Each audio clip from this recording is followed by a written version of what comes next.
Buenas tardes a todos, señoras y señores académicos, profesores, señoras y señores. Es un honor y un placer darle la bienvenida a la mesa redonda o coloquio sobre cambio climático y sus efectos en la agricultura malagueña, el caso de los cultivos subtropicales. Quiero excusar la presencia del presidente de la Sociedad Económica de Amigos del País, don José María Ruiz Povedano, que no ha podido asistir finalmente al acto. Le damos las gracias a él por la acogida aquí en la Económica, como siempre, y sobre todo las gracias a los ponentes, que hoy de verdadero lujo que tenemos para tratar este tema. Simplemente resaltar dos ideas. El coloquio de hoy nos sirve para resaltar la transversalidad y la relación que debe haber entre áreas de conocimiento en la actualidad, y así vamos a abordar aspectos como la biología vegetal, la geografía física, el suelo, la biología molecular y la bioquímica, y todo ello aplicando la ciencia al conocimiento y al efecto práctico para la sociedad. También el acto de hoy es un ejemplo del fruto que da la colaboración entre instituciones. Tenemos presente la Sociedad Económica de Amigos del País, representantes de la Universidad de Málaga, del Instituto La Mayora y de la Academia Malagueña de Ciencias. Y dentro de ella, los coordinadores de dos secciones, aunque todas podían estar relacionadas con el tema, como son las ciencias naturales y como es el territorio y el medio ambiente. Como el profesor Heredia Bayona va a presentar a los ponentes, yo simplemente darle las gracias a todos por su asistencia y seguro que vamos a disfrutar de un acto excelente. Bienvenido a todos y todas esta tarde, yo diría esta hermosa tarde, porque esta lluvia, el sonido de esta lluvia realmente es bonito, realmente es cautivador sin duda, y lo echábamos de menos. Además el tema, todos sabemos del tema del que vamos a intentar hablar, el cual voy a ser el moderador, en esta sesión académica, como bien ha dicho Fernando Orellana. Creo que el tema no necesita presentación, en absoluto necesita presentación, en el sentido de como tema. Especialmente todos sabemos que en las últimas semanas, los últimos meses, pues ha proliferado una cantidad de eventos a nivel de nuestra provincia, sobre todo en Málaga capital, de reuniones, de informes, de mesas redondas, etcétera, etcétera, pues todo relacionado con el tema que nos ocupa, con el tema sobre todo de la sequía y, por qué no, también decirlo con la relación con los cultivos de frutos subtropicales. Quizás, como dicen algunos, pues todo este tipo de actividades pues, quizás hayan llegado un poquito tarde, en el sentido de que estamos inmersos en el tema que ya saben, pero bueno, creo que vale la pena esta tarde pues, hacer una reflexión adicional, además de la mano pues, de dos científicos expertos en lo que es el título que todos están viendo en la pantalla. Voy a hacer una brevísima presentación de nuestros invitados. A mi derecha está el profesor José Damián Ruiz Sinoga, él es catedrático, creo que de Geografía Física, correcto, de la Universidad de Málaga. Fue vicerrector de Coordinación y Planificación también de la Universidad de Málaga y presidente de la Junta Rectora del Parque Natural de la Sierra de la Nieve entre el año 1998 y el año 2001. Es académico de número de la Academia Malagueña de Ciencias, en la que es coordinador de la sección de Territorio y Medio Ambiente. Es director del Instituto Universitario de Hábitat, Territorio y Digitalización. Especialista en el análisis de procesos, riesgos y vulnerabilidades territoriales en el marco del cambio local a diferentes escalas, entre las que destacaría en la optimización de recursos hídricos mediante técnicas experimentales y control hidrológico de suelo. Ha participado y participa en diferentes proyectos competitivos de investigación y cooperación en los ámbitos autonómico, nacional y europeo y autor de numerosas publicaciones científicas. A mi izquierda está el doctor Ignacio Maza, el doctor en Biología Vegetal por la Universidad de California y es en la actualidad profesor de investigación del Consejo Superior de Investigaciones Científicas, trabajando en el Instituto de Horticultura Subtropical y Mediterránea La Mayora. Ha coordinado numerosos proyectos de investigación nacionales e internacionales y contratos con el sector privado relacionados con estudios de diversidad genética, caracterización y conservación de germoplasma y biología reproductiva en frutales tropicales y de clima templado. He invitado frecuentemente como conferenciante por entidades públicas y privadas de numerosos países editor de varias revistas científicas y ha recibido premios internacionales de gran categoría como el Hans Berensky Foundation de Sudáfrica en el año 2013, a la vez que es miembro honorario de la American Botanical Society de los Estados Unidos desde el año 2016. Muy bien, bienvenidos a los dos y muchísimas gracias por participar en este coloquio que pretendemos que sea lo más flexible que podamos. Yo tengo aquí algunas cuestiones que sirvan simplemente de directriz y bueno, aunque algunas más dirigidas a uno que otro, pero evidentemente podéis intervenir en el momento en que lo consideréis oportuno. Empezar por lo que voy a decir es casi un tópico, pero vamos a arrancar de alguna forma. Por cierto, se me ha olvidado decir, vamos a intentar estar como de coloquio aproximadamente 1 hora y después dedicar 1 hora y cuarto, 1 hora y 20, los 20 minutos que añado pues a preguntas por parte del público. Como bien tengo escrito por aquí, siempre los mayores, nuestros mayores, nos dicen que siempre ha habido sequías. Pero esta situación que estamos teniendo, evidentemente todos lo achacan a una consecuencia del cambio climático. Yo le preguntaría a José Damián, es que esa afirmación, todos la hemos oído, ¿hasta qué punto es cierta o realmente es un tópico? Bueno, primero, muchas gracias por invitarme y por estar aquí, estoy encantado. Una vez más, me parece que con relación a la sequía, esta es la tercera vez que en el último mes y medio, ¿no? Ya me conozco la sala estupendamente. Bueno, efectivamente, cuando se habla con gente mayor y plantea la problemática de la sequía, siempre hay sequía, claro. El problema aquí ahora fundamentalmente reside más bien en las consecuencias, ¿no? En que la sequía es una circunstancia, una anomalía recurrente en el Mediterráneo, ¿no? En la que en una situación en la que debería llover no llueve, y con lo cual un clima que se caracteriza por tener un gran periodo de no precipitación, de ausencia de precipitación, el hecho de que en medio, cuando tendría que llover, no llueve, pues alarga extraordinariamente ese periodo con toda una serie de consecuencias, digamos, ecosistémicas en general, ¿no? Y también socioambientales. El problema es que, bueno, para eso se construyeron y se construyen una serie de infraestructuras que de alguna forma pretenderían salvar ese periodo de crisis hídrica, ¿no? Bueno, los embalses, ¿no? Están para eso. ¿Qué está sucediendo especialmente en esta última sequía que estamos viviendo, ¿no? Primero, la sequía va por barrios, por así decir. No todas las comarcas de Málaga tienen la misma afección de sequía, especialmente la más afectada es la zona de la Zarquilla. La segunda, si comparamos el volumen de la lámina de agua, la situación de la lámina de agua con sequías anteriores, nos podemos dar cuenta que está la lámina de agua bastante más baja de lo que debiera estar en relación a la ausencia de precipitación. Con lo cual, efectivamente, hay más evapotranspiración como dinámica de cambio climático. Bien, de acuerdo. Pero en el balance general lo que nos damos cuenta es que nos falta agua, ¿no? Podríamos decir, aquí nos falta agua. ¿Dónde está ese agua que nos falta? Pues probablemente porque hemos tirado más de la cuenta del embalse cuando no debiéramos haber tirado tanto del embalse. ¿Por qué hemos tirado más de la cuenta del embalse? Pues probablemente porque en todo ese periodo se ha producido, se ha disparado la superficie de unos cultivos demandantes de agua.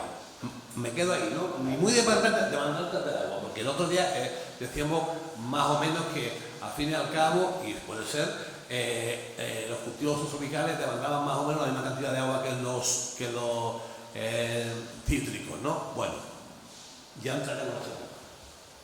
Bien, está claro que parece que de alguna forma tenemos que aprender a convivir con periodos de esta sequía, evidentemente situaciones de déficit hídrico. Ahora una pregunta que vino especialmente ahora, también va dirigida a ti, José Damián, vino ahora a Iñaki.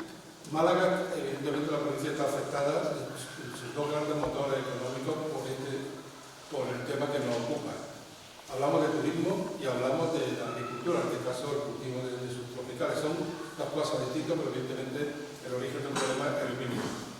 ¿Significaría esto, y quizás se empezó un poco por conclusiones, pero no, creo que vale la pena abordarlo en principio. Significaría esto que tenemos que establecer límites al desarrollo y he hablado de dos motores como el turismo, insisto, y la agricultura de subtropicales. ¿Cuál es tu primera aproximación? Sí, bueno, lo primero, nada, muchas gracias por la invitación, por estar aquí con todos vosotros hoy.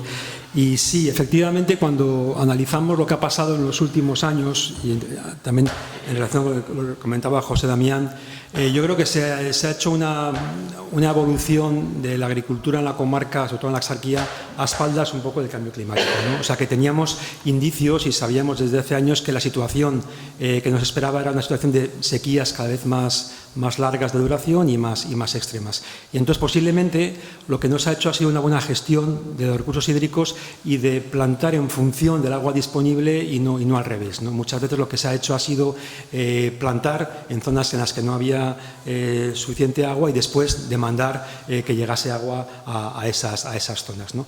Y, por tanto, yo creo que sí, yo creo que lo que hay que hacer es una buena gestión de los recursos hídricos, de los diferentes, que eso luego podemos hablar con más detalle de cuáles tenemos disponibles, y hacer dimensionar las hectáreas de cultivos subtropicales y de otros cultivos en función del agua disponible en un contexto de cambio climático y nunca al revés. En la Axarquía malagueña tenemos ahora, creo que unas 14.000 hectáreas de frutales tropicales, fundamentalmente aguacate con 9.000 y unas 5.000 de mango, ¿no? Entonces, igual es momento de plantearse si realmente las 14.000 hectáreas son productivas o muy productivas, o si hay posibilidad de igual reducir el número de hectáreas que estamos cultivando. Eso ha pasado en otros países, ¿eh? Por ejemplo, el cultivo del aguacate es frecuente en Israel, pero en Israel, en todo el país, en total, hay unas 12.000 hectáreas de aguacate, comparadas con las 20.000 que hay en España. O sea que, bueno, es un debate a abrir. Y luego también lo que comentabas del consumo por parte de la población. Claro, estamos aumentando la población en las zonas costeras en todo el Mediterráneo y además también con una población flotante que viene del turismo, ¿no? Con un consumo enorme también de agua, ¿no? Entonces, al final lo que está pasando es que tenemos unos recursos limitados y tenemos una sobreexplotación de esos recursos. Sí, claro, en la misma línea de lo que ha planteado Iñaki, decir, se está vendiendo, ¿no?, que es buena noticia que vengan 1 millón de turistas más cada año, y de hecho recientemente vimos en la prensa que el año pasado habían llegado 33,9 millones de turistas al aeropuerto de Málaga, o en total, no, en total, y que el logro para el año siguiente, para este año, sería que llegásemos a 35, ¿no? Eso fue hace 1 mes y medio, ¿no? De la misma manera que se plantea como un éxito, como el oro verde de la Axarquía, el aguacate, ¿no? Bien, de acuerdo. Claro, evidentemente hay una serie de familias y que están viviendo de esas dos actividades, eso está claro, ¿no? Pero claro, de alguna manera hay un recurso que está limitando. Después podemos ver cómo logramos incrementar ese recurso, ya sea desalación, desadobración, regeneración, ya veremos, optimización de riego, bla, bla, bla. Podremos, pero lo primero de todo es ponerle la raya al campo, por así decir, es decir, cuál es el potencial que tenemos de este recurso, y a partir de ahí decidamos si lo que queremos es regar, cómo queremos regar, o cómo, es decir, planificar la gestión, como tú bien has planteado. Y yo creo que ahí, pues sorprendentemente, nos ha vuelto a pillar una situación de sequía sobre una coyuntural, cíclica, sobre una situación de déficit hídrico estructural, de la que yo creo que difícilmente vamos a salir, ¿eh? Bien, pues entramos casi de lleno ya con algunos datos numéricos y intentar ver estrategias, o discutir estrategias. Según he recogido, y además me lo han confirmado porque lo he preguntado antes de empezar el coloquio para que los datos fueran exactos, la agricultura consume entre el 70 y el 80% de los recursos hídricos, aunque es un dato probablemente genérico a nivel nacional, ¿no? En el caso de subtropicales se dice, o por lo menos creo que es cierta el dato, que una hectárea puede llegar a consumir 8.000 metros cúbicos de agua, supongo por año, ¿no? Quiero pensar por año. La pregunta está clara, aparte de pensar si eso es sostenible o no, cosa que ya tenemos claro que evidentemente parece que no, ¿hay estrategias adaptativas para controlar dicha demanda, que parece fuerte? Sí, a ver, bueno, primero Lo que ocurre también es que el uso del agua en cultivos subtropicales generalmente no tiene en cuenta la productividad del cultivo, sino que se usa la misma cantidad de agua en diferentes fincas, algunas poco productivas y otras muy productivas. Por tanto, la huella hídrica final, que tiene que ser en función de los kilos de fruta producidos, es muy variable. Entonces, tú puedes utilizar 8.000 metros cúbicos por hectárea y producir 5.000 kilos por hectárea o producir 15.000 kilos por hectárea. Y tu huella hídrica va a ser muy distinta. En otros países, un ejemplo ha sido Israel, otra vez, lo que se ha hecho ha sido una reconversión de las hectáreas poco productivas y decirles, mira, lo siento, pero ustedes no pueden cultivar aguacate porque su rendimiento es muy bajo, pues bien porque la finca está situada en un lugar poco apropiado o tiene un mal manejo o por lo que sea, ¿no? Y entonces lo que han conseguido ha sido aumentar la productividad por hectárea, reduciendo el número de hectáreas, quitando las hectáreas poco productivas. Volviendo a la cantidad de agua, realmente esos 8.000 metros cúbicos por hectárea y año, yo creo que se pueden reducir bastante. De hecho, la dotación que permite la Junta de Andalucía son 5.300 metros cúbicos por hectárea y año para subtropicales. Y el objetivo que nosotros nos planteamos en la Mayora es intentar conseguir una buena productividad con unos 5.000 metros cúbicos por hectárea y año, que es muy parecido a lo que se utiliza para cítricos, efectivamente, ¿no? Entonces, yo creo que el futuro pasa por optimizar realmente ese uso del agua, regar más o menos con unos 5.000 metros cúbicos por hectárea y año, y efectivamente aumentar las productividades por hectáreas para reducir la huella hídrica por kilogramo de fruta producida, ¿no? Que creo que es el parámetro que realmente tenemos que considerar.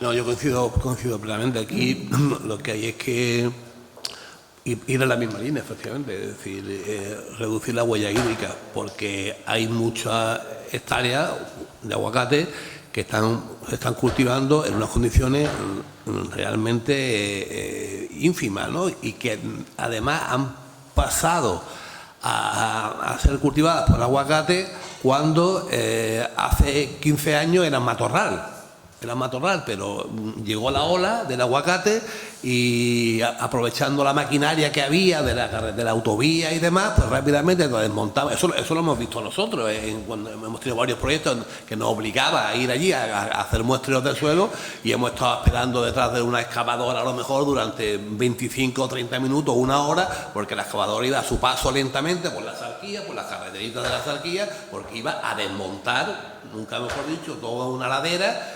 Y a los 3 días pasábamos de nuevo por allí y la ladera ya estaba completamente desmochada, ¿no?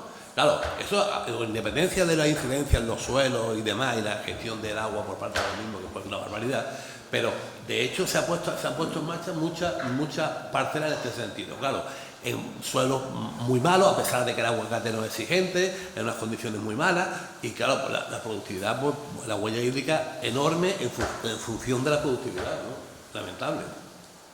El caso, me ha recordado lo que acaba de decir, que se está extendiendo incluso a zonas distintas que la zarquía.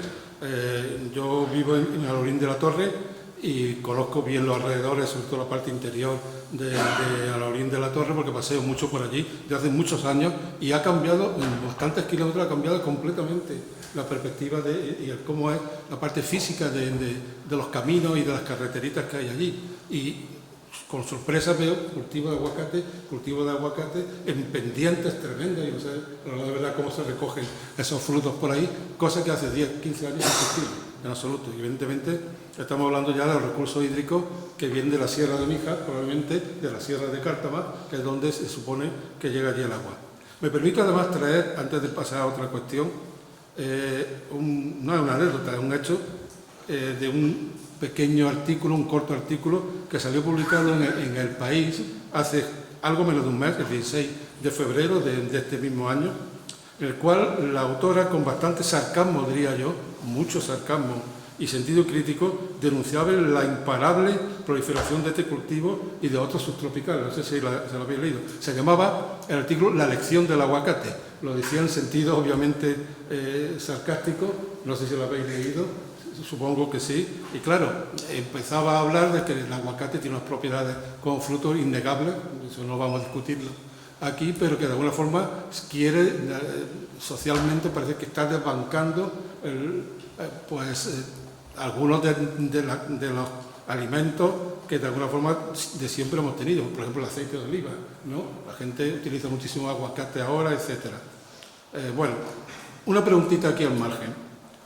Por supuesto que las administraciones públicas deberían de poner coto a esto. Yo ahí soy un ignorante completo. ¿Cómo una administración pública, estoy hablando a nivel local o a nivel autonómico, puede poner coto a todo esto?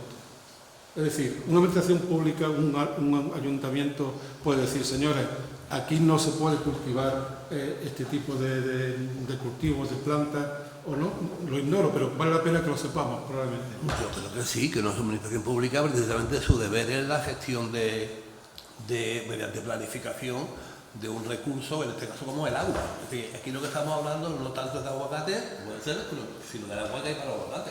Entonces, yo creo que la administración pública lo que tiene que tener claro cómo gestionar el agua, cuál es el potencial de agua, y a partir de ahí a qué queremos dedicar el agua. Si lo queremos dedicar a más aguacate o más turistas, o más definir exactamente qué estrategia se va a tener, y a partir de ahí digamos, plantear una serie de líneas rojas que hay.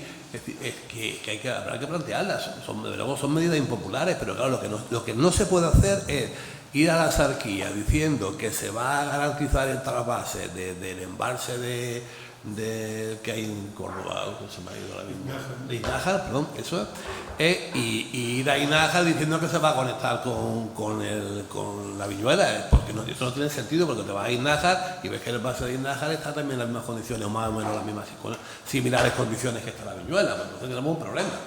Lo que no se puede es mirar para otro lado, ¿no? Y que parezca que una circunstancia que es, ya digo, recurrente, pues no haya vuelto a pillar mirando para otro lado, ¿no? Y hay un problema pues bastante serio en cuanto a la resolución, ¿no? O que se esté intentando garantizar, como está sucediendo en estos días, se esté planteando el que los turistas no corren riesgo de abastecimiento de agua cuando tenemos una situación de sequía bastante preocupante, ¿no? Bueno, esto cómo puede ser, ¿no? Esto lo he escuchado yo hoy en el noticiero, ¿no? De que la ITV de Berlín se ha garantizado a los turistas que no hay problema para abastecimiento de agua en la Costa del Sol. Pero luego no hay problema si se está terminando de hacer una construcción para enganchar barcos con agua. Hay un problema. Yo creo que falta planificación y a partir de ahí gestionar un recurso del que actualmente somos deficitarios. A lo mejor si se gestiona bien y se planifica bien, probablemente hay un equilibrio entre la demanda y la oferta. Sí, totalmente de acuerdo, ¿no? El agua es un bien público, ¿no? Y si hacemos un cálculo, tenemos 14.000 hectáreas de cultivos tropicales en la Axarquía con una dotación de 5.300 metros cúbicos por hectárea y año, hacen falta pues unos 70 hectómetros cúbicos de agua para regar esas 14.000 hectáreas. ¿Los tenemos o no los tenemos, ¿no? Porque si no los tenemos, pues algo habrá que hacer para reducir el número de hectáreas o bien aumentar la disponibilidad de agua, pero los números son claros. Haría falta unos 70 hectómetros cúbicos anuales solo para riego de subtropicales en la Axarquía. Y luego sí que está en una expansión de estos cultivos hacia otras regiones, no solamente de la provincia de Málaga, sino también de Andalucía, por ejemplo, en las provincias de Cádiz y de Huelva, que en algunos casos también están siendo tensionados por plantaciones, además en aquellos lugares más intensivas incluso que en la Axarquía, porque en la Axarquía realmente la mayoría son propiedades pequeñas de 1, 2, 3 hectáreas, pero las nuevas plantaciones que están haciendo en Huelva o Cádiz son ya plantaciones mucho más grandes, no son ya familiares, sino que son ya de fondos de inversión y de tamaños mucho más grandes de cultivo, ¿no? Entonces, bueno, yo creo que esa gestión tiene que venir también por parte de la Administración y poner límite, o bien a buscar soluciones para aportar una cantidad de agua adicional. Bien, vayamos ya al ámbito algo más científico, no porque los datos no sean científicos, evidentemente, sino más de tu especialidad, por llamarlo de otra forma, ¿no? ¿Cómo se podría avanzar cultivos subtropicales hacia un menor consumo? ¿Qué se puede hacer o qué se está haciendo? Pues es un tema complejo y multidisciplinar, ¿no? Entonces, evidentemente, en primer lugar, por supuesto, mejorar la gestión del agua, eso está clarísimo. Hasta ahora el riego en subtropicales se ha basado básicamente en aguas superficiales del pantano de la Viñuela en la Axarquía y de aguas de pozos. no se ha utilizado aguas regeneradas, se está empezando a utilizar ahora, pero aguas regeneradas un poco, en fin, bastante complicadas de uso para subtropicales por la alta cantidad que tienen de sales, ¿no?, y otros compuestos. Entonces ahí hay que trabajar bastante también en mejorar esa depuración de aguas y luego en el futuro pues utilizar aguas desalinizadas de agua marina, ¿no? O sea, primero trabajar en la gestión de que haya un aporte suficiente de agua para las hectáreas que queramos cultivar. En segundo lugar, y se ha avanzado mucho en los últimos años, es en optimizar los sistemas de riego, ¿no? Se pasó desde una agricultura con riego de inundación, posteriormente se utilizaron ya sistemas de microaspersión en aguacate y en mango. En los últimos años ya pues se está utilizando un riego por goteo y ahora ya pues un riego por goteo de muy bajo caudal, que realmente está resultando en un ahorro del uso del agua en riego de subtropicales. Pues ahí se ha avanzado bastante.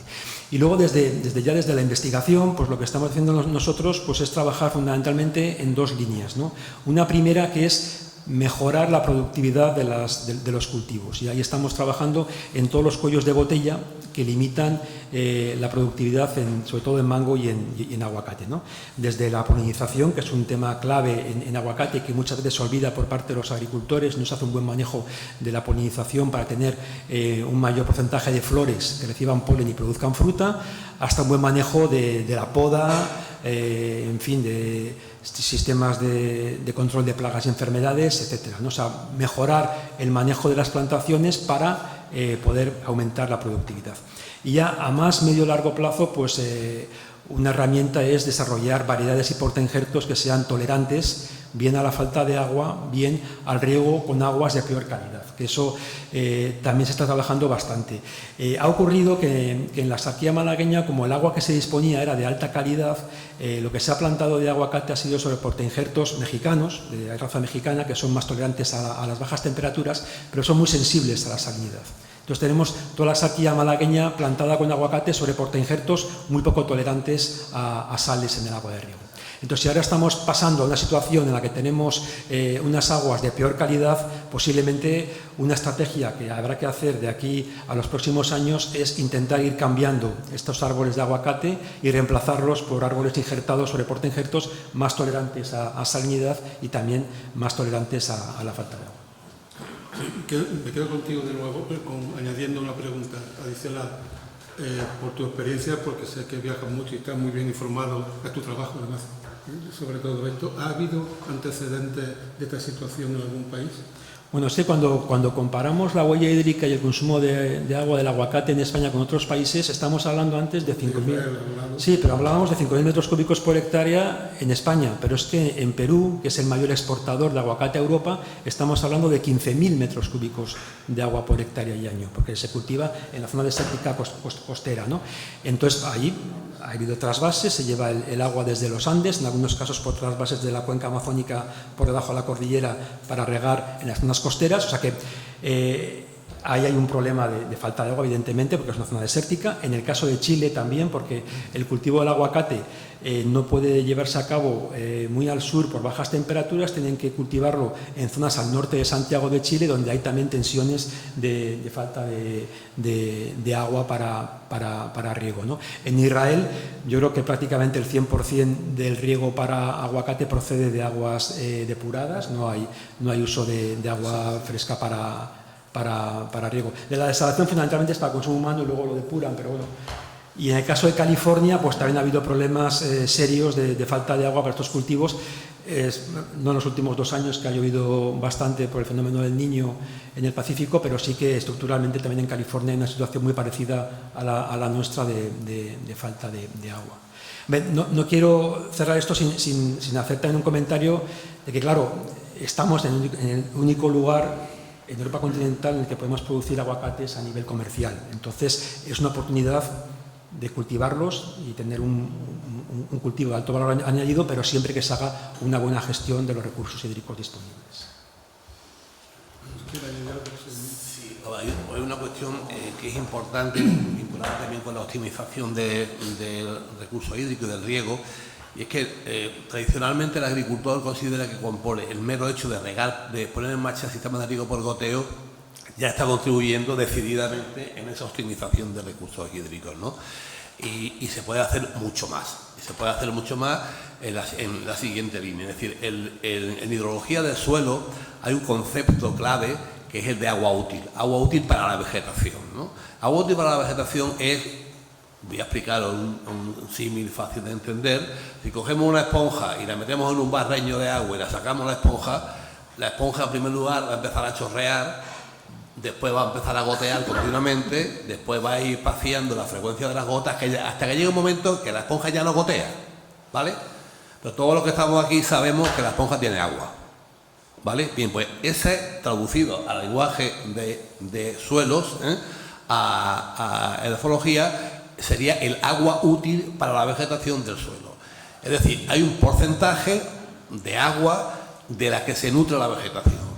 Y eso se puede medir, se puede controlar perfectamente, pero no de ahora, de hace ya 25 o 30 años. Hay sondas que estén pinchadas en el suelo y ahora ya lo que hemos conseguido es estar aquí, por ejemplo, y que nos estén mandando, si nos metemos, todas las sondas que yo tengo, cuando tenemos el grupo mío de investigación instaladas por ahí, incluida muchas está en La Mayora, que nos diga exactamente qué está pasando con este frente de lluvia que nos está llegando. Si pinchamos dentro de un rato ya tendremos la Mayora, más o menos los suelos de La Mayora en torno al 35-40% de humedad, ¿no?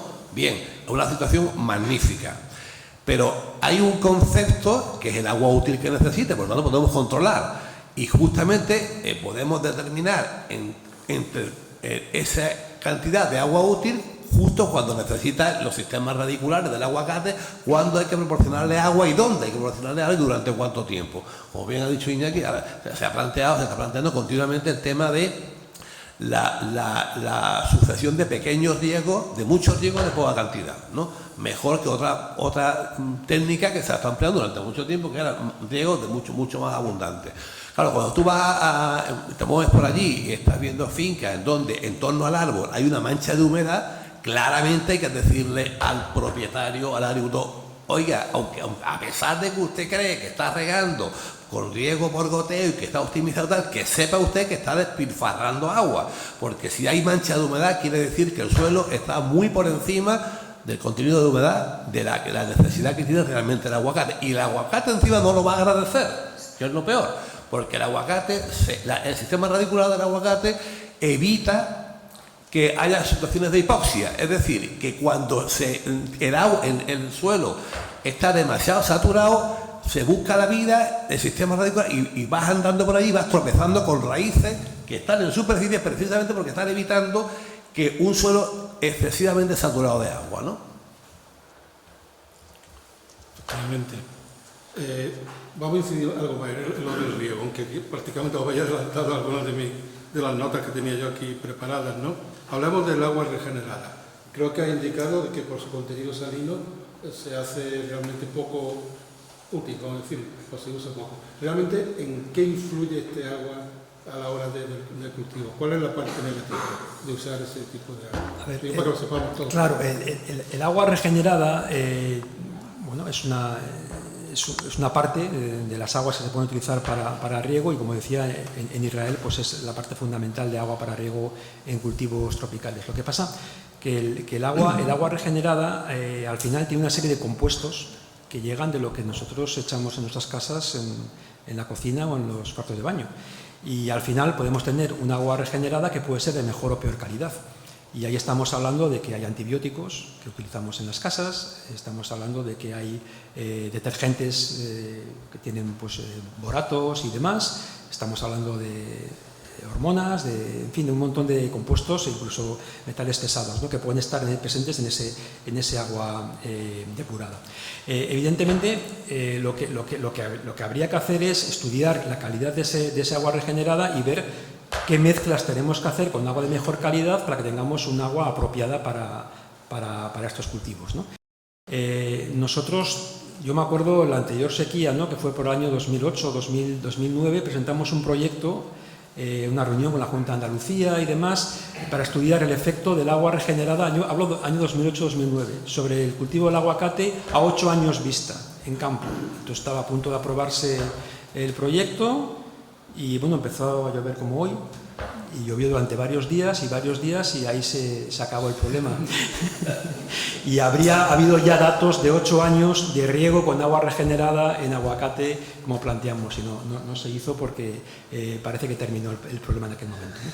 Lo que sí se ha visto en otros países, y por ejemplo ocurre en Israel y en California, es que muchas veces en cultivos leñosos, como aguacate o cítricos, al cabo de 10, 12, 14 años tienes problemas de productividad.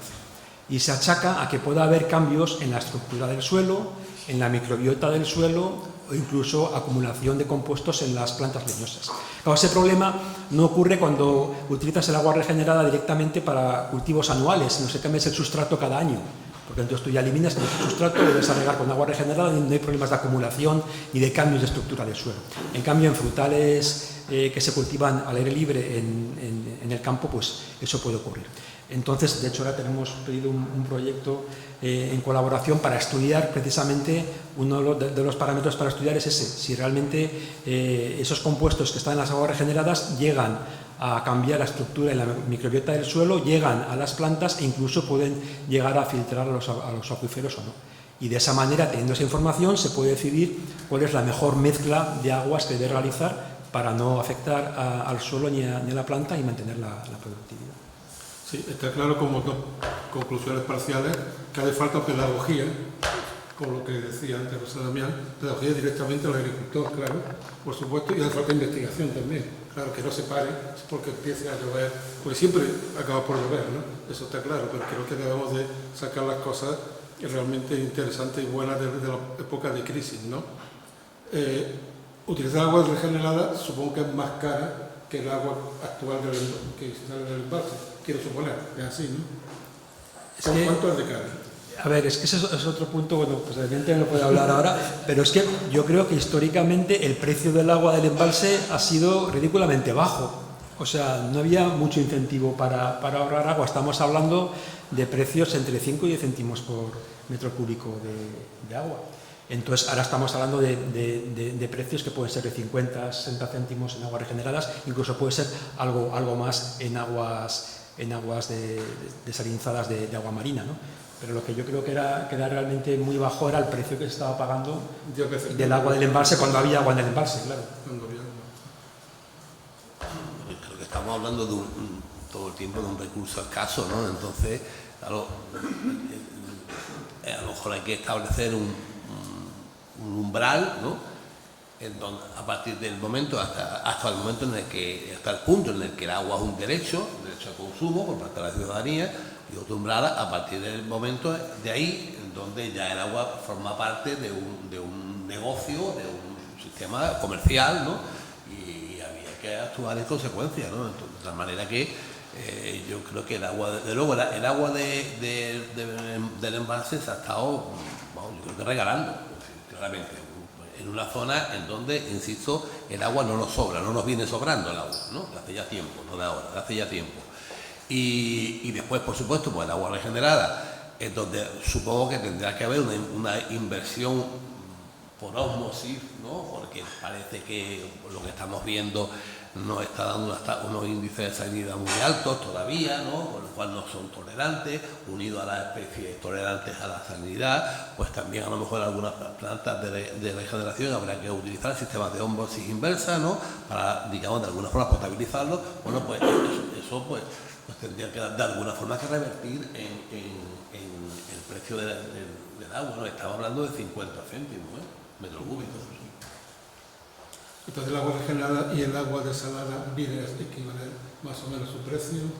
Sí, yo creo que el agua desalada... Es una pregunta que lo hacemos muchos ciudadanos. Claro, lo que pasa es que si usamos osmosis inversa, energéticamente es más caro, y claro, desalinizar agua marina es mucho más caro que desalobrar agua dulce, ¿no?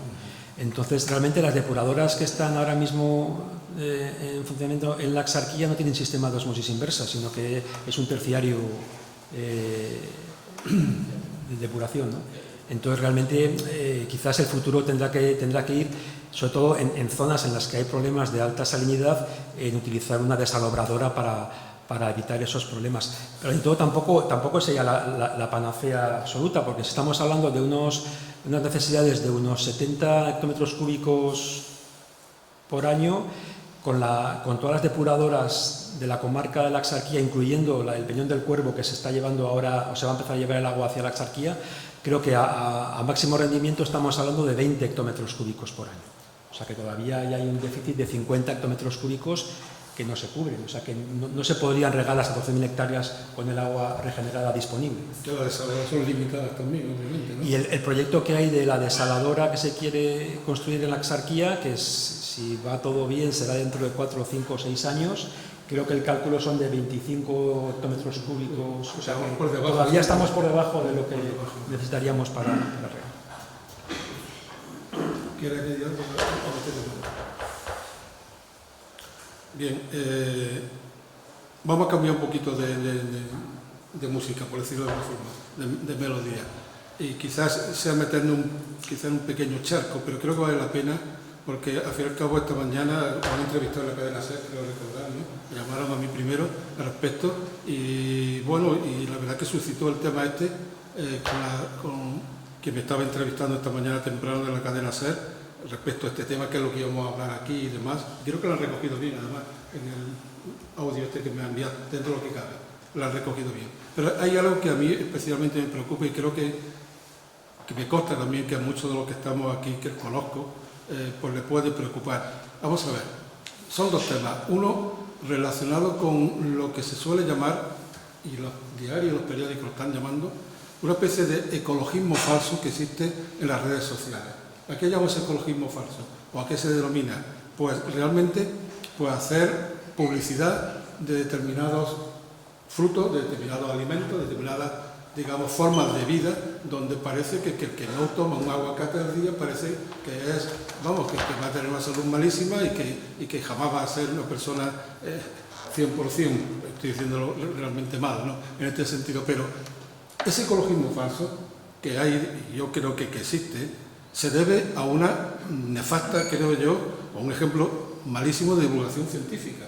Es decir, la divulgación científica te coge aquellas noticias que solamente te pone 3 o 4 palabras que sabes que va a llegar al público, pero que probablemente no sean absolutamente ciertas y ocultan muchísima verdad sobre todo esto.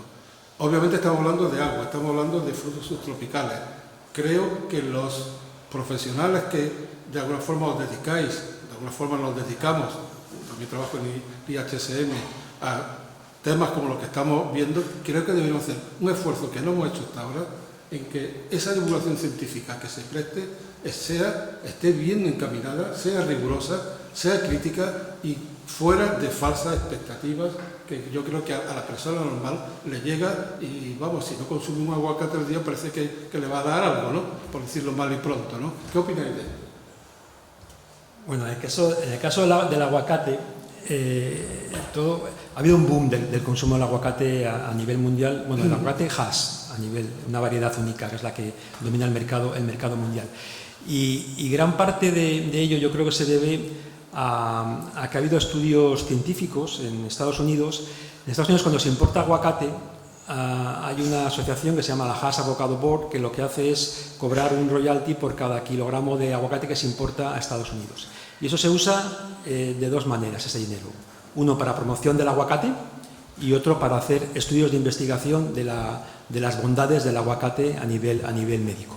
Y claro, es saludable comer aguacate como es saludable comer lechugas. O sea, que si haces un estudio invirtiendo esa cantidad de dinero en estudiar otros alimentos, seguramente te va a salir también que son alimentos muy, muy saludables. Entonces, sí que hay datos que apuntan a que el aguacate tiene compuestos saludables en su composición, como hay en otros alimentos, ¿no? Pero de ahí se ha llegado, efectivamente, yo creo, a que sea un producto muy de moda, que ha aumentado muchísimo el mercado mundial de este cultivo, y también que eso puede ocurrir que en el futuro no sea así. O sea, que aquí todo lo que se ha planteado en los países exportadores, fundamentalmente Perú, Chile, México y Colombia, en el caso de América, y luego también en España y otros países, es pensando en un crecimiento exponencial del consumo del aguacate a nivel europeo y norteamericano.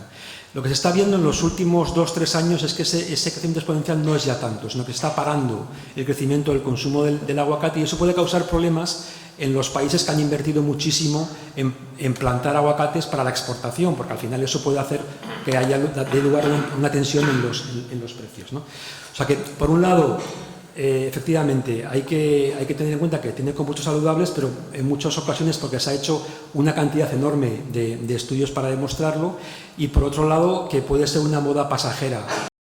El consumo del aguacate no sea en el futuro tan alto como el que existe ahora. A nivel europeo, España está produciendo como el 8% del consumo europeo de aguacate.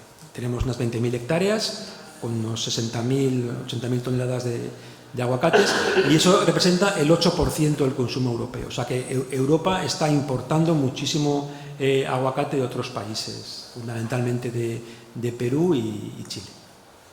De todas formas, creo que hay un exceso de mala información, precisamente, y ahí tenemos, pienso yo, que en parte no voy a decir la palabra culpa, no me gusta, pero tenemos responsabilidad también los que trabajamos desde el punto de vista de investigación en todo esto, ¿no? Desde el punto de la tecnología física, en este caso del agua, del agua o directamente de la planta. Yo, más que desde el punto de vista del manejo del agua, aquí yo veo más que un falso ecologismo o una moda.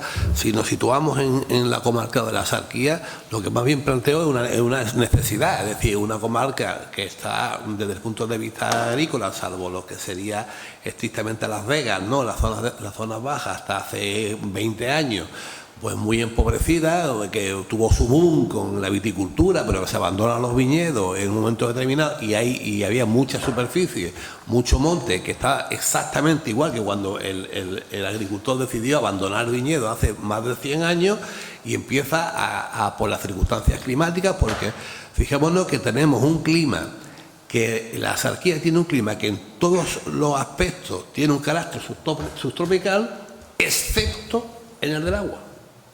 Claro, tiene unas condiciones climáticas magníficas para que se desarrolle un cultivo, claro, si somos capaces de resolver ese problemita que es el agua, ¿no? Claro, a partir de ahí empieza a galar y empieza a expandirse un cultivo que llega a alcanzar, pues yo creo que están unas 15.000 hectáreas más o menos actualmente. Bueno, el Seprona creo que lo sabe mejor que nosotros, ¿no? Pero vamos, en torno a las 15.000 hectáreas, ¿no? Y que empieza a darle vitalidad a un espacio empobrecido en toda una dinámica en donde también estamos viendo, como en otras comarcas de Málaga, el reto demográfico está empapándose constantemente, porque sin ir más lejos, vayámonos al Valle del Genal, ¿no? Con una pérdida de población continua, o incluso algunos propios municipios de la Axarquía que están perdiendo población, con lo cual en un cultivo que es capaz de dinamizar un importante territorio. Pues estamos hablando, o sea, si la estructura media de la propiedad allí, en cuanto a la explotación de aguacate, está en 1,5 hectáreas, 2 hectáreas, pues estamos hablando a lo mejor que están viviendo 7 u 8.000 familias de eso, ¿no? Claro, ¿esto qué conduce? Pues conduce a una situación, digamos, de relax y de potenciación de ese cultivo, que en la mayor parte de los casos yo creo que sale para la exportación, ¿eh? Según dicen desde luego en CROP, la mayor parte del aguacate de la Axarquía sale para la exportación. El 80%. El 80% de la producción de aguacate de España se exporta al mercado europeo. Bien, otro tema que quería plantear, ya casi para terminar, podemos dejar unos buenos minutos a los oyentes, a los que estéis asistiendo a este coloquio. Es también una especie de pequeño chasco, por llamarle de otro modo. Si hemos concluido, o me gustaría que concluyéramos de esta última parte que hemos comentado, de que efectivamente es responsabilidad nuestra o parte de la responsabilidad el que debemos hacer una buena divulgación científica, una explicación científica y una buena pedagogía a la sociedad, y no abandonarlo en manos de personas que no entiendan bien, incluso intervenir directamente ahí, empezando quizás por las mismas instituciones académicas, que muchas veces hacen una divulgación científica poco crítica desde mi punto de vista. Vamos a ver, esto es extrapolar ya el problema no solo a los cultivos tropicales, ni siquiera tampoco a la responsabilidad de manejar el agua o cómo controlarla, sino algo más genérico. Creo que fue un filósofo de la ciencia del siglo pasado, Feyerabend, que nos dijo una cosa que realmente a mí siempre me ha llamado la atención. Nos dijo que la ciencia en general no tenía por qué ser, ni se preocupaba por ser, ni neutra, ni útil, ni siquiera divertida. Al contrario de lo que dicen muchos divulgadores, la ciencia es divertida y tal. A la ciencia le da igual ser divertida, útil incluso, o ser neutra. Pero nunca excluía la posibilidad, este autor, este filósofo, de que la ciencia y sus científicos debían de implicarse, por supuesto, en la política de la sociedad de su tiempo. Implicarse en la política no es dedicarse a hacer política directamente, sino denunciar adecuadamente, en el momento oportuno, algo en el cual un grupo de científicos especialistas son capaces de decir algo. Tenemos un antecedente de libro, que es la Agencia de la ONU del Cambio Climático, que a finales de los 70 comenzaron, evidentemente, a hacer denuncias. Era un grupito muy pequeño, a hacer denuncias diciendo que el posible cambio climático al que estaríamos avezados, etcétera, etcétera. Y ya sabemos que le hacemos caso y ya sabemos que montan pues esas conferencias cada 2 o 3 años, etcétera. Incluso investigadores de gran categoría como el gran biólogo Edward Wilson pues también lo ha remitido en sus libros en los últimos 20 años. La pregunta que yo me gustaría decir es si realmente los científicos de ahora, hay muchos aquí sentados, también entre el público, realmente tenemos muy claro que tenemos que actuar sobre la política de nuestra sociedad, es decir, denunciando o de alguna forma haciendo también responsables de algo que podríamos hacer algo más de lo que estamos haciendo hoy día. En temas como el agua, en temas por supuesto como los frutos tropicales, en otros temas como la inteligencia artificial, por irme ya a otros temas muy, muy diversos, y en otros temas trascendentes, por supuesto que lo hay. Me gustaría saber vuestra opinión. Creo que hacemos poco, francamente, porque además cuando lo hacemos me da la sensación de que lo hacemos tarde y por supuesto mucho más tarde reacciona la comunidad política, ¿no? Eso está claro. ¿Qué pensáis? Yo creo que el científico lo que tiene que hacer primero, en primer lugar, es hacer ciencia y hacer ciencia de calidad y con honestidad. Eso es lo primero que tiene que hacerlo, y dedicarse a hacer eso. Y claro, sí es cierto que todo lo que se ha denominado la transferencia, pues es algo que nos ha pillado como muy reciente. Yo lo tengo que reconocer. Es decir, yo gran parte de mi vida académica no me he dedicado a hacer, o mejor dicho, no he hecho transferencia ninguna. Y estoy haciendo transferencias desde los últimos años para acá. ¿Por qué? Porque me di cuenta que la gente pregunta, es decir, lo mismo, es decir, por lo que hemos hablado esta mañana, es decir, de pronto pues recibo una llamada, ve que empieza ante un problema determinado que alguien se entera que lo estás trabajando, pues te llama y te llaman distintas emisoras y estás continuamente, pues, ¿por qué? Porque tiene un cierto interés, ¿no? Bueno, yo sé que eso no se ha valorado hasta hace muy poco, ¿no? Y de hecho, desde el punto de vista, digamos, administrativo y oficial, hubo una convocatoria de cesario de transferencia y ahí quedó. Una convocatoria piloto que ha quedado ya ahí en el sueño de los justos, ¿no? Parece que iba a salir otra, pero no ha salido, ¿no? Y me temo que no va a salir, ¿no?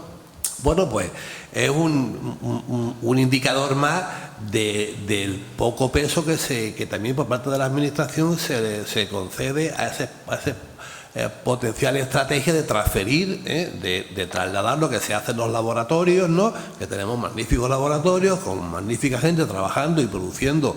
Hemos entrado en la dinámica de la producción científica y estamos continuamente produciendo un montón de artículos, pero que se quedan en el ámbito de conocimiento de nosotros, ¿no? Y entonces, claro, yo entiendo que es lógico que habría que potenciar esa transferencia hacia la sociedad y contarles, bueno, pues con actos como este, pero hay muchas más, un abanico de muchas más posibilidades de ir trasladando lo que estamos haciendo a la sociedad para que la sociedad también esté valorando, porque al fin y al cabo gran parte de la investigación que se está haciendo aquí es una investigación pública, financiada con fondos públicos, y yo creo que es bastante lógico que se le traslade a la sociedad, de alguna forma se le rindan cuenta y se le explique qué es lo que se está haciendo con fondos públicos. Ese es mi punto de vista, vamos.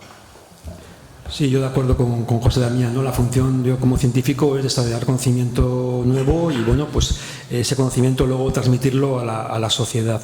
Lo que ocurre es que ahí es donde está el problema fundamental, yo creo, en cómo transmitimos a la sociedad. Porque yo, por ejemplo, ahora estoy muy cómodo contando esto aquí y lo que digo os llega a vosotros y ya está, ¿no? Pero generalmente no es así como transmitimos, sino que transmitimos a través de intermediarios.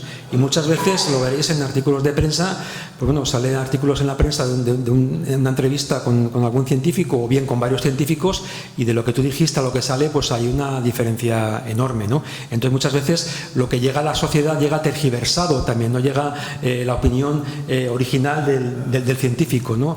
Y claro, a mí me cuesta mucho desarrollar un trabajo de investigación, tener el conocimiento ya desarrollado y luego transferir eso para que luego al final quede de alguna manera tergiversado por parte del intermediario que hace esa información, ¿no? Entonces, para mí es muy importante la divulgación. Yo cada vez es verdad, cada vez lo hago más y lo hago en más medios, pero siempre me queda muchas veces la espina de que, hombre, lo que ha salido no es lo que yo he dicho realmente, ¿no? Sino que de alguna manera pues hay una intención por parte de la persona que lo transmite pues de cambiar algunas de las cosas que se dicen, ¿no? Muy bien, hace prácticamente una hora que comenzamos, también vamos bien de tiempo. Quiero que llegue el momento, salvo que queráis añadir alguna cosa, algún detalle más, de dar la palabra a algunos de los presentes. Creo que el coloquio es esto, lo que hablamos los. Por supuesto, seguro que hay más de alguna cuestión. Aquí al fondo, por favor.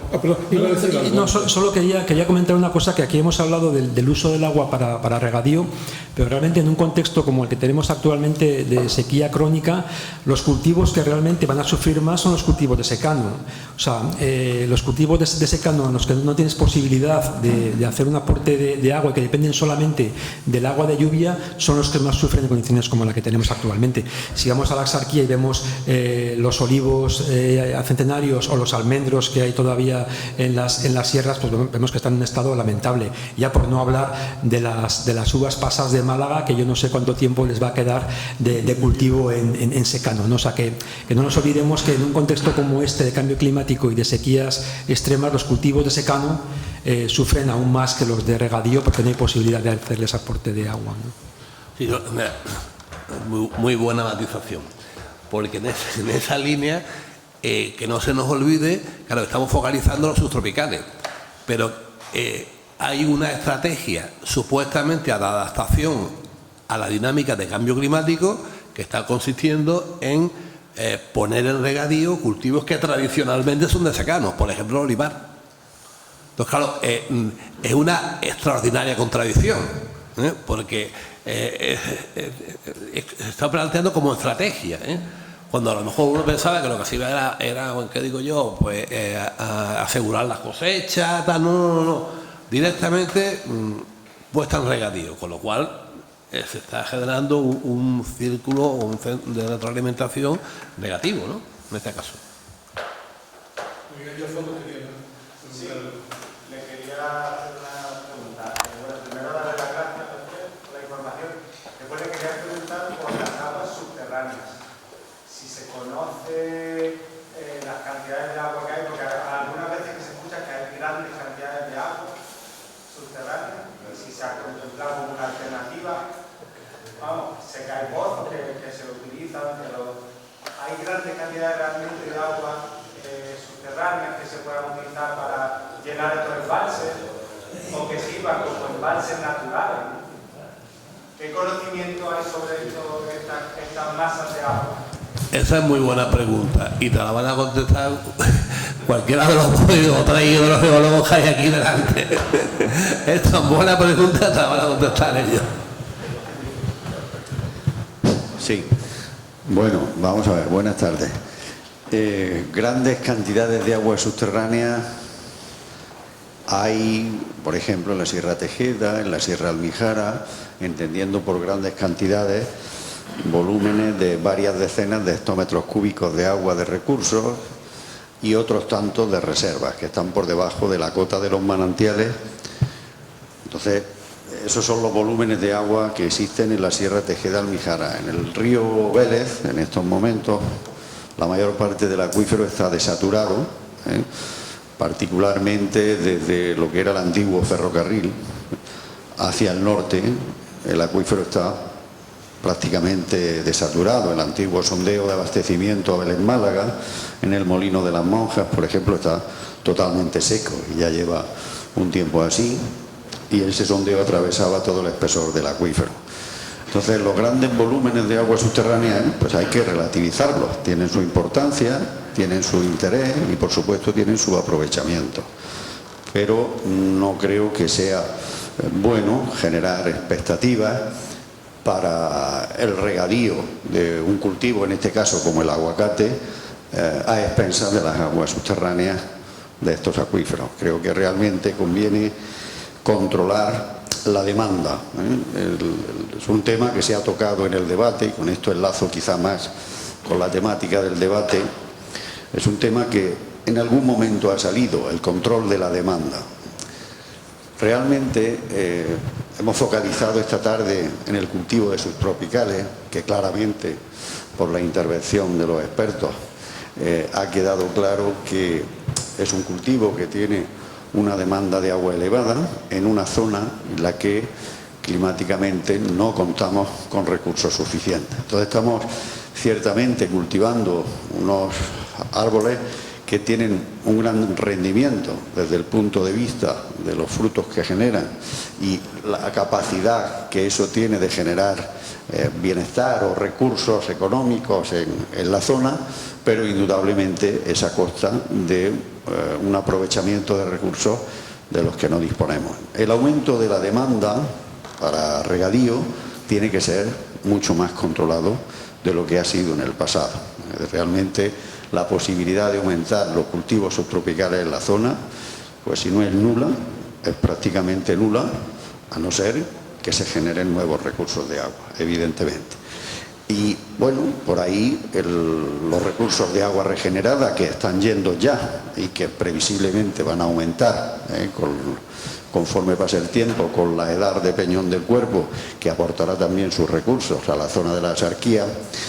Evidentemente habrá que diluir y tratar esa agua de forma que sea aprovechable en los cultivos, aún a pesar de los efectos que pueda tener, como el doctor Ormaza decía hace un momento, en los suelos y en la continuidad de esos cultivos en el tiempo. Pero nos hemos metido en el debate una parte de la demanda que no es menos importante, y particularmente en la zona en la que estamos, que es el turismo. Y en general la población, el uso para abastecimiento urbano en toda la Costa del Sol en general es cada vez mayor. Entonces tenemos que pensar que no podemos abastecer toda la demanda, no tenemos unos recursos ilimitados. El crecimiento urbano y el crecimiento agrícola tienen que ser ordenados, tienen que ser proporcionados, tienen que estar de acuerdo con los recursos disponibles. Y claro, al final los dos dependen del agua. ¿Qué queremos? Tenemos que elegir o turismo y construcción por un lado o agricultura por otra, o debemos de intentar compatibilizarlo hasta que sea posible, pero sin que se nos vaya de las manos la demanda, que es lo que está ocurriendo. Esa es la cuestión.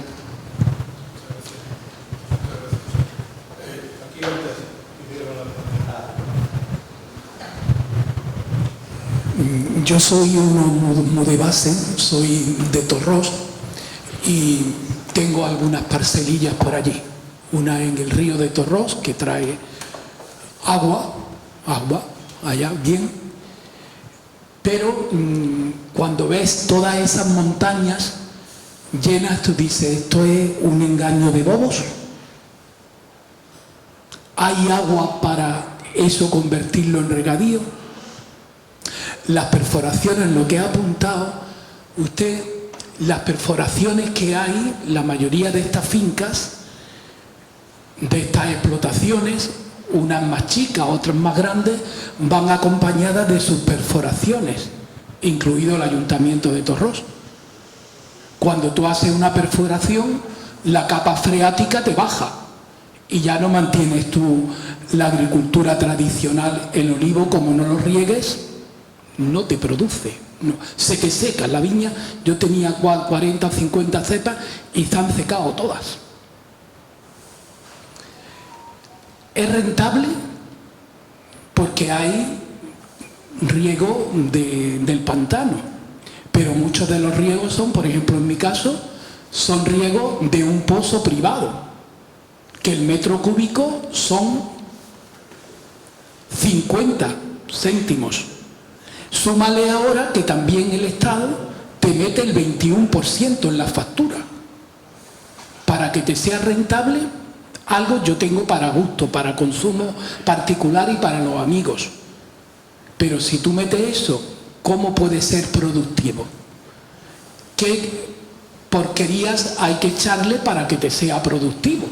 Porque de manera natural, esa contradicción, estamos esquilmando la tierra metiéndole porquerías para que te sean rentables, y un engañabobos porque otras cosas, pues tú dices, lo alto de tierra de secano, como no sea a base de meterle químicas, pues te va a salir poco.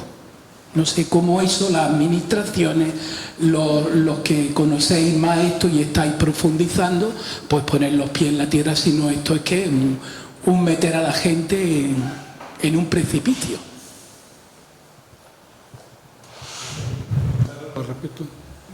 No, yo lo único que hay que ser conscientes de que hay que internalizar los costes ambientales de los cultivos también. Entonces, realmente, si estamos en una zona tensionada por falta de agua y tenemos que pagar un agua a un precio elevado, tendremos que tener cultivos que realmente tengan un valor añadido suficiente para poder compensar ese coste adicional del precio del agua.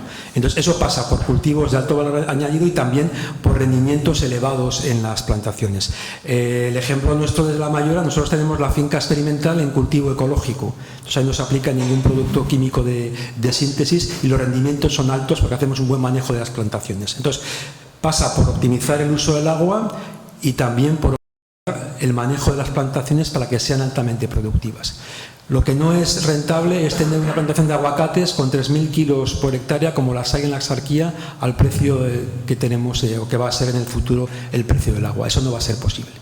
Entonces, o hacemos una reconversión hacia fincas más productivas, o si no, va a haber cultivos que no van a ser rentables porque no se va a poder pagar el precio del agua. Pero eso es así. Sí, ahí detrás. Buenas tardes. Yo quería hacer alguna puntualización. Lo de 8.000 metros cúbicos es ahora. La evapotranspiración potencial está aumentando. Al aumentar la evapotranspiración potencial puede aumentar un 10, un 20%. O sea que en vez de 8.000 sean 10.000 metros cúbicos por hectárea. Y así lo dicen varios informes, ¿no? Por otro lado, tenemos tres digamos, responsables de la gestión del agua, ¿no? Por un lado tenemos la Consejería de Agricultura, por otro lado tenemos la Consejería de Infraestructura y Ordenación del Territorio y por otro lado tenemos la demarcación hidrográfica de las cuencas mediterráneas andaluzas. Vemos que hay un 30 o un 40% según algunos informes de sistemas de información geográfica que nos dicen que ese número de hectáreas son ilegales, entre un 30 y un 40%. Vemos que hay una dejación de funciones. Y además, como comentabais antes, el 80% del agua va para agricultura. ¿Quién gestiona ese agua? Las comunidades regantes, que son corporaciones de derecho privado, totalmente opacas y que no surten información y es difícil que rindan cuentas. Y además hay muchísimos casos de corrupción, ¿no? Eso por un lado. También decíais, por otro lado, de que el 80% se exporta, ¿no? La única agricultura rentable, podríamos decir, en Andalucía son todas las agriculturas de conflicto. Por un lado tenemos los subtropicales, pero por otro lado tenemos la fresa en Doñana y en Almería tenemos cultivos hortícolas intensivos. Y todo está generando un problema. Sin embargo, la política, y aquí no somos ninguno políticos, o alguno habrá seguramente, pero ¿desde dónde se puede atajar esto, no? ¿Desde dónde se ataja? Porque el problema es enorme y el número de hectáreas no para de crecer. Y ahora los inversores, que son fondos de inversión, que ya están metidos en la Axarquía y se están yendo a Cádiz, se van a Granada, se van a Huelva porque no hay superficie. Y también decir lo de el dato que encontré también de 217 litros por kilo de aguacate que daba Trops en una plantación experimental, que creo que sería duplicando marco de plantación o algo así. Iñaki, tú me corriges si me equivoco. Y bueno, yo los datos que tengo son entre 1.500 y 2.000 litros por kilo. Y así lo hace Chile, que también tiene un clima bastante árido, así lo hace Israel. Los países más punteros en cuanto a riego no consiguen 217 litros por kilo. Entonces, también que desde la parte científica desmontemos eso, ¿no? Creo que es muy importante eso y que denunciemos también, ¿no? Antes hablaba Antonio de la responsabilidad que tenemos los científicos. Yo creo que tenemos mucha responsabilidad, no nos podemos callar. Y cuando hay ciertos lobbies, hay fondos de inversión que están invirtiendo ahí, creo que hay que, en cierta manera, denunciarlo. Y la otra parte, y ya acabo con esto, hoy se reunía la Mesa Social del Agua de Andalucía, que reúne a grupos ecologistas, sindicatos agrarios, ¿no? Y hablan de cómo se reduce la dotación. Si lo hacemos de forma lineal, si le quitamos un 20% al que tiene 100 hectáreas y al que tiene 10 y al que tiene una. Porque el que tiene una, si le quita el 20% del agua, ese te lo va a cargar ese agricultor. Y el que tiene 100, que es justamente el que está mejor situado, le quita lo mismo. Entonces, la progresión, la reducción no puede ser lineal. Tenemos que fomentar una agricultura frente a otra. Tengo más cosas, pero no quiero acaparar la palabra bastante. Muchísimas gracias. Muchas gracias. ¿Queréis comentar algo? Bueno, sí, algunas cosas. El dato ese de 8.000 metros cúbicos, que yo también lo tengo de una página de una asociación de subtropicales. Después, por los datos que tenemos nosotros de la autarquía, yo creo que estaría más bien en la autarquía en torno a los 6.500, entre 5.500 y 6.500, ¿eh? Es decir, 8.000 no está más reducido, ¿no? La superficie lleva razón, o sea, la superficie es que depende. ¿Cuántas hectáreas de aguacate? Pues depende, porque depende del dato oficial, depende de un estudio que se hizo por teledetección, de un trabajo de fin de máster, que además yo estuve participando directamente en él, y efectivamente nos daba ya unas 12.000 hectáreas, y el último chequeo que se ha hecho está en torno a las 14.000, y no sabemos exactamente el resultado de la investigación está del Seprona, que parece que es más, ¿no? O sea que la superficie a ciencia cierta, por así decir, no se sabe, ¿no? Lo que está claro en cuanto a la huella hídrica, lo que no se puede producir, podemos mantener es hectáreas donde está produciendo en torno a 2.500 a 3.000 kilos por hectárea. Ese cultivo ni es rentable, y además probablemente el equilibrio desde el punto de vista ecosistémico no está funcionando ahí, con lo cual ese cultivo hay que buscar una alternativa diferente, ¿no? Es decir, no tiene que estar, ni tenemos que estar surfeando continuamente la ola de los subtropicales. Hay otras alternativas, ¿no? Sí, la dotación autorizada por la Junta de Andalucía son 5.300 hectómetros, metros cúbicos por hectárea y año. O sea que yo creo que ese es el objetivo. Y bueno, el dato de 8.000 creo que es excesivo y que era hace unos años, y creo que se puede reducir sensiblemente. El dato que comentabas, yo creo que es un error, creo que es por pieza. No error tuyo, es un error en la página donde lo has visto. Porque a mí tampoco me encaja esos litros por kilos, no, creo que es por pieza. De hecho, los cálculos nuestros en la Mayora estamos hablando de una media de como unos 800 litros por kilo de aguacate, contando agua de lluvia y agua de riego. Sabéis que la huella hídrica se divide en tres tipos. Tenemos la huella verde y la huella azul, una debida a la lluvia y otra debida al riego. Entonces, más o menos estamos hablando de unos 400 litros por kilo de aguacate de agua de riego, más o menos. Pero si ponemos en contexto esto, pongo un ejemplo: el manzano, la media de litros por kilo de manzana son 800 también, igual que el aguacate. Lo que pasa es que la manzana se cultiva en regiones del norte de España y de Europa, donde la mayor parte de la huella hídrica proviene del agua de lluvia. Pero también a veces se exagera con el aguacate. No es un cultivo que requiera mucha más agua por kilo de fruta producida, si haces un buen manejo del cultivo, sino que lo que pasa es que se cultiva en zonas en las que hay escasez de agua. O sea, es así, pero es un matiz que creo que es importante tenerlo en cuenta. Ya no hablamos de la huella hídrica del arroz, que son 5.000 litros por kilo, o el almendro en regadío en California, que son 5.000 litros por kilo de almendra producida, comparando con los 800 que estamos hablando del aguacate. Entonces, bueno, es un tema muy complejo, y luego cuando se toman datos de diferentes regiones y de diferentes productividades nos puede dar lugar a errores. Entonces, siempre hay que poner, yo creo, el dato de dónde está tomado ese impacto de huella hídrica y también cuál es la productividad de esas fincas. Hace poco había un estudio que se publicó en una revista de datos de Canarias, que salió en la prensa, creo que eran 1.000 y pico litros por kilo. Yo he hablado con los que han hecho el estudio y claro, era una finca muy poco productiva en Canarias, entonces no es un dato que refleje la realidad del cultivo, ¿no? Entonces yo creo que se tiene que trabajar desde luego a hacer una selección de las fincas más productivas, y son aquellas las que pueden hacer uso del agua, y las que tengan una productividad muy baja pues realmente es que no deberían cultivar aguacate. Gracias. Perdón, aquí es que había un pedido antes, creo que hay tiempo para un par de comentarios o preguntas breves. Allí al final, y aquí Federico ya levantó la mano hace tiempo. Después pasamos ya al final. Sobre la última pregunta que han lanzado, sobre las relaciones de la ciencia con la política, se supone que era la pregunta. Me acuerdo de un chiste que me ha gustado siempre mucho, que es la de un gran patrono que le ofrecía un gran contrato multimillonario a un probo científico y le decía: usted puede investigar en lo que quiera siempre que llegue a estos resultados. Lo que quiero decir es que lo único que puede hacer la ciencia y los científicos es ejercer de su radical independencia, y poco más, entre otras cosas porque la ciencia es una disciplina muy modesta. De hecho, es tan modesta que solo puede abordar los problemas que puede contestar científicamente, es decir, muy pocos problemas. De hecho, los problemas que resuelve cualquier ciudadano a lo largo de su vida, o la política a lo largo de su quehacer, son muchísimo más complejos que los que puede haber respondido cualquier científico a lo largo de toda la historia de la ciencia moderna. Y estos son los límites de la ciencia. Hay un poema de León Felipe que dice que para enterrar a un muerto, cualquiera menos un sepulturero, ¿no?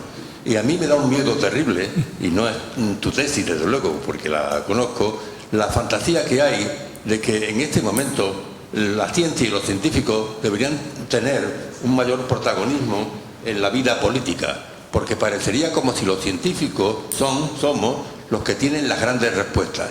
Los científicos tenemos las pequeñas respuestas, solo las pequeñas respuestas, y estos son los límites, y este es nuestro poder, o este es el poder de la ciencia, precisamente, que al final se transforma en jornadas como esta, en sesiones como esta, que casi siempre llegan a un público que conoce las respuestas, que está interesado, pero que se queda con el refuerzo moral que es necesario para enfrentarse a la complejidad. Creo que esto es solo lo que puede aportar la ciencia y poco más. Gracias, Federico. Solo añado antes de la última pregunta que realmente sí respuesta, pero también nos anima o nos provoca preguntas nuevas, evidentemente, en sesiones, pero como esta y otras que, por supuesto, podríamos asistir. La pregunta y la respuesta, la gran batalla, ¿no? Allí al fondo, ya por último, gracias. Buenas tardes. Antonio, tú preguntabas si era más cara el agua regenerada que el agua normal. He estado trabajando en la zona de Marbella, desde Torremolinos hasta Manilva, y por lo menos en aquella zona el agua normal era un poquito más barata que el agua regenerada, pero no se pagaba saneamiento. Es decir, el agua normal valía 0,21 euros el metro cúbico, el saneamiento de ese agua a 0,23, por lo tanto costaba 0,40 y tanto euros el metro cúbico, y el agua regenerada salía a 0,25, 0,20, o sea, valía un poquito más cara, pero no se cobraba saneamiento. Ese agua que va al riego no tiene ni alcantarillado ni saneamiento porque se lo bebe el propio campo. Y en cuanto a lo de las desaladoras, al final había un gran consumo de energía eléctrica en la desaladora, no se podía parar porque son unas tuberías muy finas que en cuanto se para le entra sal y se atoran, y vierte mucha cantidad de sal al mar. Y los peces de alrededor se mueren, tenemos que pagar una especie de impuesto que era más bien una multa por vertidos, y aunque se consigue un agua desalada para el consumo humano, pero se mueren los peces de alrededor. Digo que sepáis que también existe un efecto. Pero vamos, la respuesta a tu pregunta, el agua regenerada es más barata que la normal, pero al no pagar saneamiento sigue saliendo más barata. simplemente aportar ese dato. Buena aclaración, muchas gracias. Bueno, solo nos queda pues agradecer a nuestros dos invitados su participación esta tarde. Creo que hemos tocado temas que probablemente sean muy desconocidos para algunos. Yo me voy satisfecho porque me he enterado de cosas que no sabía, a pesar de que las preguntas me las he trabajado un poco estos últimos días. Y bueno, y muchísimas gracias a todos por su asistencia, por supuesto. Muchas gracias, buenas tardes.